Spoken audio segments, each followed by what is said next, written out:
Assalamualaikum, selamat datang kembali di channel Irone Tempah bersama saya si pemalu. Dan di video kali ini saya telah selesai membuat catok bonsai yang berukuran XL. Dan sekarang kita lihat dan dengarkan ketajamannya. Nah, mantap. Begitu tajam dan sangat gagah perkasa. Dengan menampilkan kekuatan dan ketajaman catok bonsai XL ini. Buat Anda saudara yang penasaran dengan cara pembuatannya, ikuti terus channel ini sampai selesai. Oke, langsung saja kita mulai. Dan saya sudah menyiapkan bahan dasarnya. Dan ini dia bahan dasarnya. Oke, dan beginilah cara membuat catok bonsai lokal. Saya siapkan bahan dulu. Nah, ini dia bahannya. Dan kedua bahan catok bonsai ini saya langsung masukkan ke dalam arang yang sudah menyala. Kemudian setelah matangnya saya pukul dengan melakukan pukulan berdiri seperti di video yang sebelumnya. Dan ini yang saya lakukan agar kepala catok bonsai bisa sesuai dengan harapan dan keinginan yang saya harapkan. Inginkan, bukan harapkan. Maaf ya, karena saya orangnya terlalu banyak berharap. Ya, banyak berharap dan banyak yang subscribe, banyak yang nonton. Oke lah, lanjut. Dan saya setelah dipukul berdiri, saya seperti biasa mempekerjakan si mesin pemalu yang melakukan pukulan kepada bahan catok bonsai ini. Kemudian saya pukul dan rapihkan bagian kepala catok bonsai agar bisa sesuai dengan yang pasangannya entar. Dan kemudian saya pukul lagi bagian setang atau gagang bisa membulat seperti catok yang buatan impor. Karena ini buatan lokal ya, saya mirip-miripin aja dengan buatan impor agar setang atau gagang bisa nyaman dipegang dan enak, tidak sakit terhadap telapak tangan ketika si pemilik menggunakannya.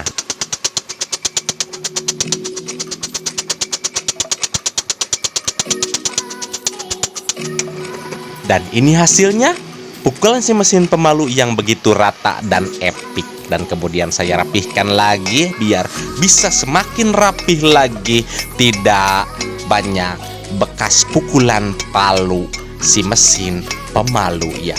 Tang tang teng teng jrot.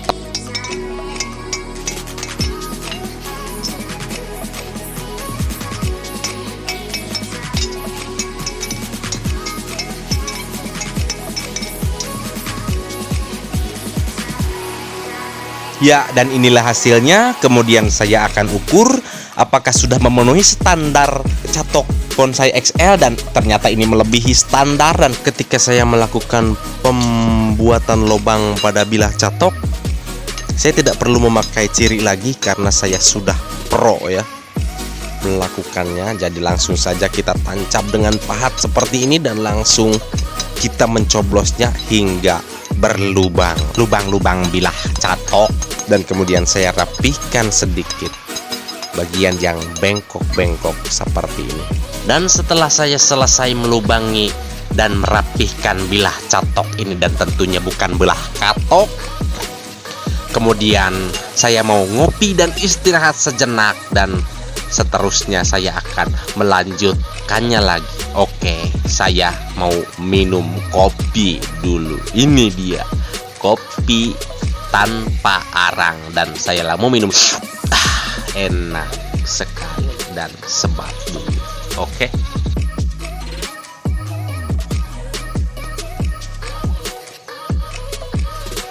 Setelah istirahat saya langsung melanjutkan pembentukan bagian kepala catok. Dan kemudian saya membakarnya lagi dan tunggu hingga matang dan merah menyala. Dan kemudian saya pasrahkan semuanya ke si mesin pemalu.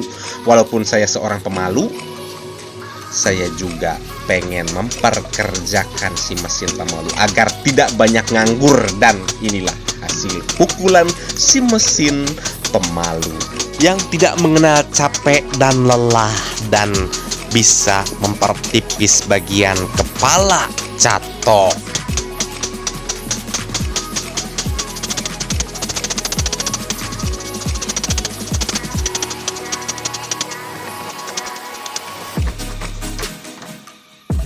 Ya, dan inilah hasilnya.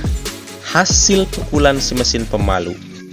Saya rapikan sedikit bagian ini agar bisa mudah ketika pembentukan kepala catok nantinya.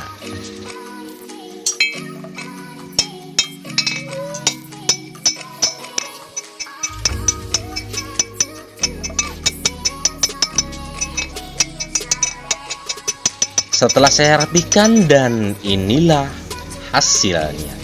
Hasil yang saya inginkan. Agar mirip seperti catok bonsai pada umumnya. Dan sekarang masuk bagian ke tahap penggerindaan. Tentunya saya memakai gerinda, digesek-geseknya bukan dengan tangan saya. Walaupun tangan saya mirip hamplas karena banyak kapalan, tetapi tidak mungkin saya itu lakukan karena saya takut disangka ria atau sombong. Setelah saya selesai menggerindanya, tak lupa saya menyiapkan as untuk penyatu kedua bilah ini.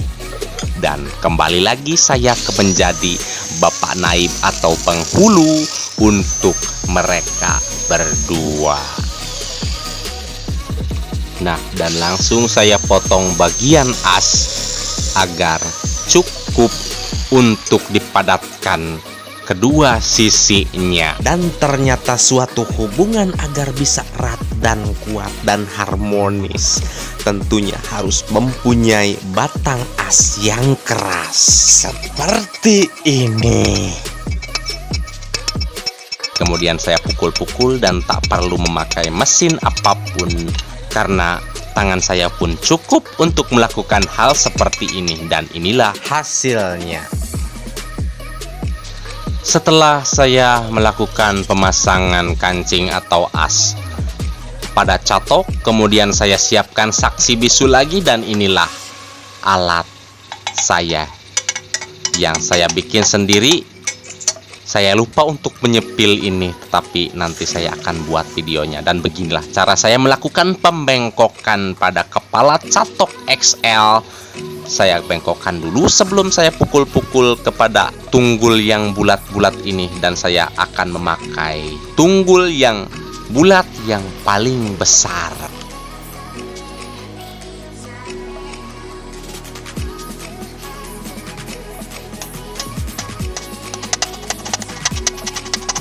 Ketika saya melakukan pemukulan kepala catok pada tunggul ini, saya melakukannya dengan penuh hati-hati karena biasanya di bagian leher catok itu akan mudah membengkok kalau tidak hati-hati. Dan kemudian saya ini sangat hati-hati. Kalau Anda tahu, ini prosesnya sangat lama sekali, tetapi saya percepat videonya karena mungkin video ini akan sangat membosankan kalau terlalu lama. Dan kemudian inilah hasilnya catok ini. Nah, mantap bukan? Walaupun ini gagangnya terlalu agak ngangkang, kita nanti akan erutkan lagi dan tidak sengangkang seperti ini.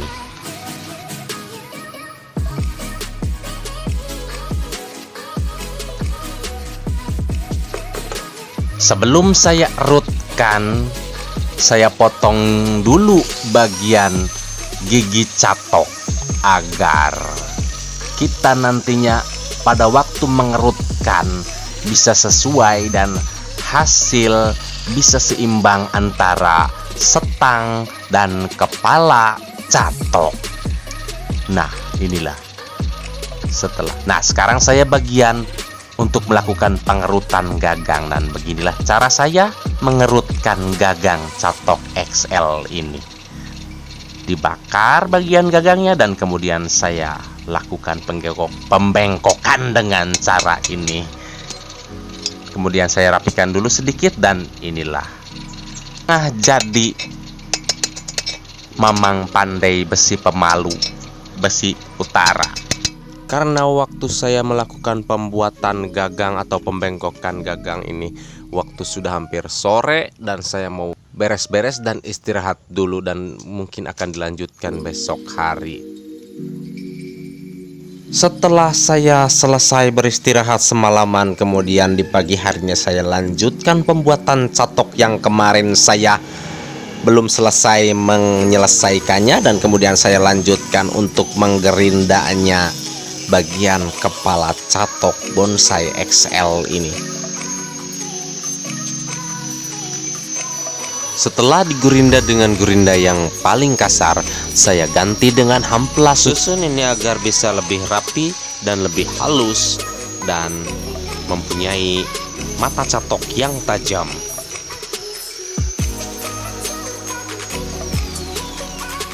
Setelah saya selesai menghamplasnya, kemudian saya langsung mengasah mata catok dengan menggunakan sisa gerinda kasar, dengan cara menggerinda bagian dalam mata catok agar bisa lebih tipis dan tajam tentunya.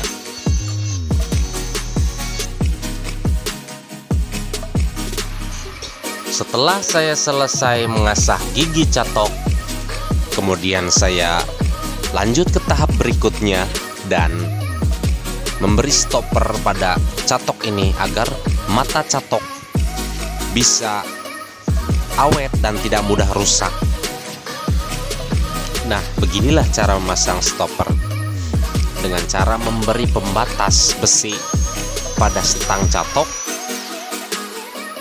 dan saya langsung masukkan as stopper kepada stang catok ini dengan cara memukul-mukulnya agar tidak mudah lepas. Dan setelah selesai saya memasang stopper, kemudian saya lanjut ke tahapan penyepuhan dengan cara membakar bagian kepala catok agar kepala catok bisa lebih kuat dan tajam, tidak mudah bengkok ataupun ompong pada gigi catok XL ini. Dan setelah itu saya langsung merapihkan bagian kepala catok agar bisa lebih rapi dan terlihat bagus tentunya.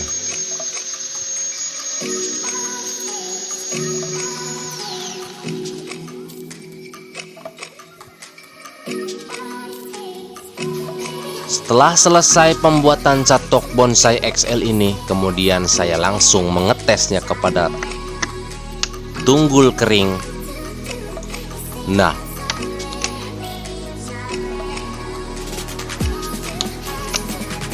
tajam bukan? Lihat. Nah,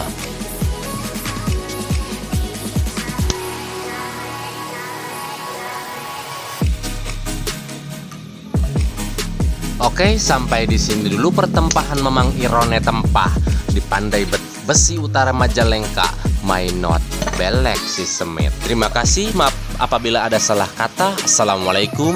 Hasil akhir pada catok bonsai ini menjadi ukuran 35 cm.